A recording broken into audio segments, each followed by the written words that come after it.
Okay, let's start with the term. What does Europe mean? On April 18, 1951, the Schuman Declaration led to the foundation of the European Coal and Steel Community, ECSC, by Belgium, the Federal Republic of... Stop, let's not focus on data.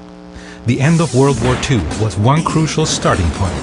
The networking cooperation of those branches of industry which were relevant for the military was to prevent new wars and to lead to enduring peace.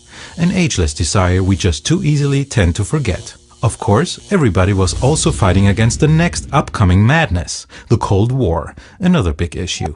Today's European Union includes 27 countries. That's nearly 500 million EU citizens, which means that we make up 7% of the world population, acquiring more than 30% of nominal gross world product. Out of 500 million EU citizens, 375 million are eligible to vote. There's not much difference between the parties of the 27 member states. The most important are the conservatives on the right and the socialists on the left, both intending to stand close to the middle.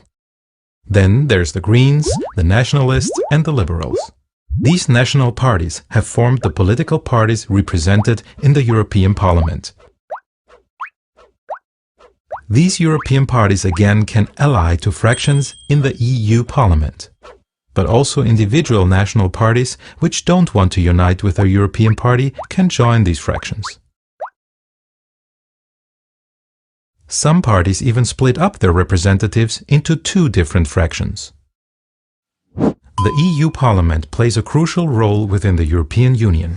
Other, actually sometimes even more important roles are performed by the European Council, the European Commission and the Council of the European Union, colloquially referred to as Council of Ministers. The European Council comprises the heads of government of the Union's member states, along with the President of the European Commission.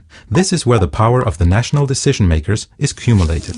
The presidency of the European Council rotates every 6 months between the member states. The same goes for the President of the Council of Ministers. There's a reason why the biannual meeting of the Commission is called EU Summit. At these meetings, the national leaders try to agree on a concerted line of action.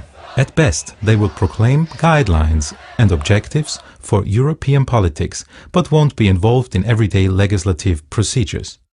Unfortunately, it is more likely that national interests are in the fore and that their countries judge their heads of government by the benefits they were able to reap for their countries.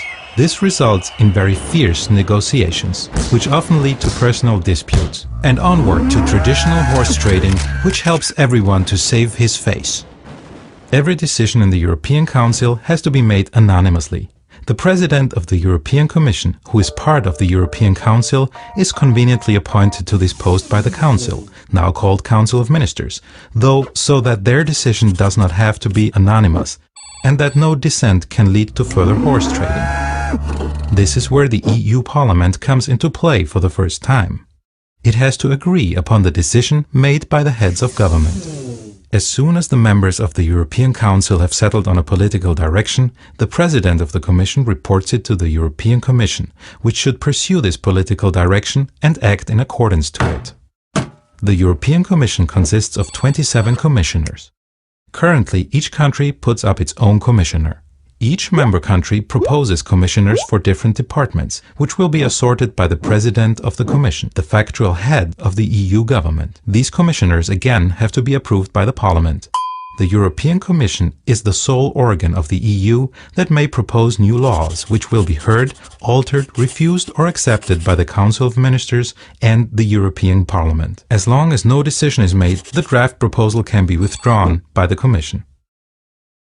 The Council of Ministers consists of the heads of the respective departments in the particular national governments. There are different councils which deal with individual departments. As an example, the Ministers of Justice get together every 3 months for a meeting of the Council of Ministers. Of course, here too, the national interests often take the center stage. The European Parliament represents the people of the EU and is the sole organ whose employees can directly be elected by the EU citizens. The most important task of the European Parliament is legislation. Currently, it cannot vote on 1/3 of the laws. To make the democratic process on EU level really count, the European Parliament should also be allowed to initiate law drafts directly. Just being allowed to vote yes or no on the draft proposals of the Commission is actually not enough. However, the European Parliament at least makes responsible use of the currently available possibilities, which is shown by the ratio of the EU Parliament queried and therefore to be altered law drafts of 91% to 10% in the Austrian Parliament. At the moment, the EU budget and therefore the big money just partially has to be approved to the Commission by the Parliament. This new competence alone on the basis of the new constitution, the Treaty of Lisboa, will vastly strengthen the Parliament.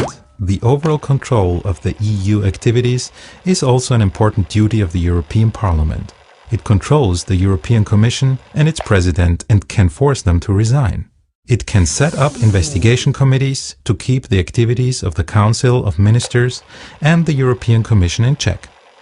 And finally, there's the sparsely honored delicate work on various topics. The members of the European Parliament work in different commissions, for example the Agricultural Committee, the Committee for Transport and Tourism, or the Committee on Legal Affairs, and by publishing their reports demonstrate the position of the EU Parliament on different topics.